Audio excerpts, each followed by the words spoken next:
If you've ever stood in front of a rack, squinting at a jumble of cables and wondering whether the next piece of gear will actually make your workflow any smoother, you're not alone. That hesitation wondering if the price tag really matches the day-to-day benefit shows up every time you consider an audio interface, especially one that promises both AVB networking and USB 3 speeds.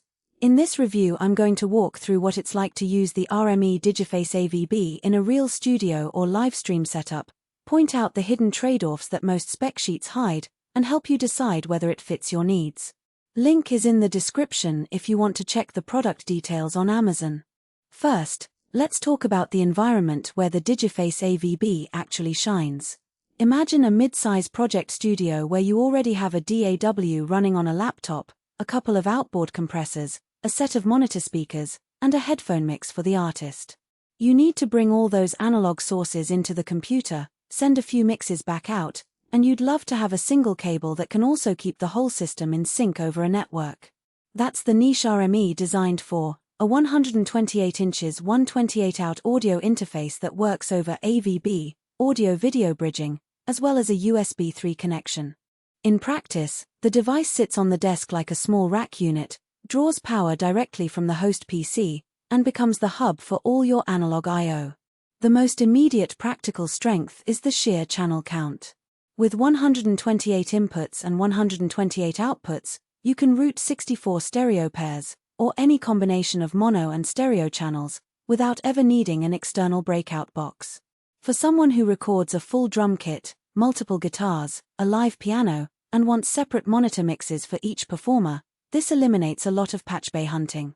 In a typical session I watched a producer set up, they plugged 4 SM57S for drums, 2 line-level DI boxes for bass and guitars, a pair of talkback mics, and the headphones of 2 musicians all straight into the Digiface rear panel. The front panel's dedicated headphone output also meant the engineer could monitor the main mix without adding an extra monitor amp, which is a nice convenience for small rooms. Another real-world benefit is the AVB networking.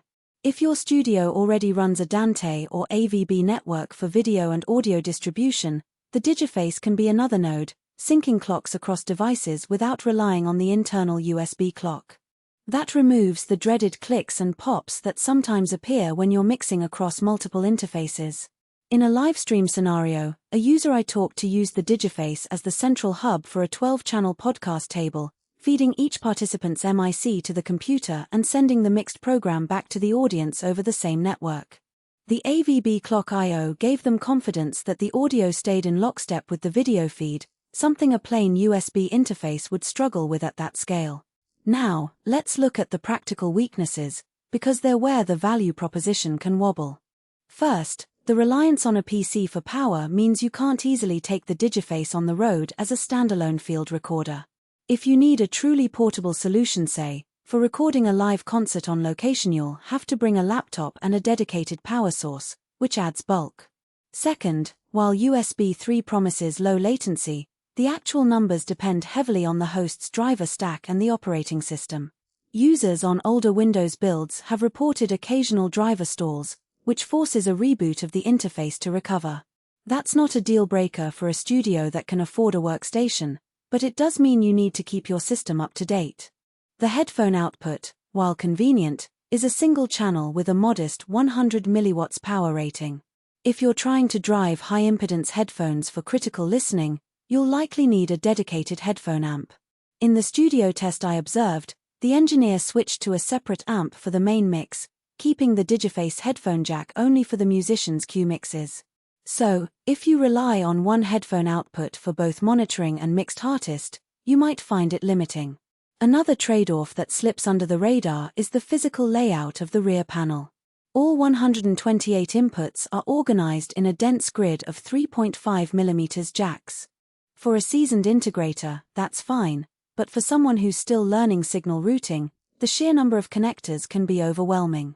There's no built-in labeling software that remembers which cable goes where, so you'll need to keep a spreadsheet or a printed map. That adds a small but real administrative load, especially if you frequently reconfigure the channel layout. Who should buy the Digiface AVB?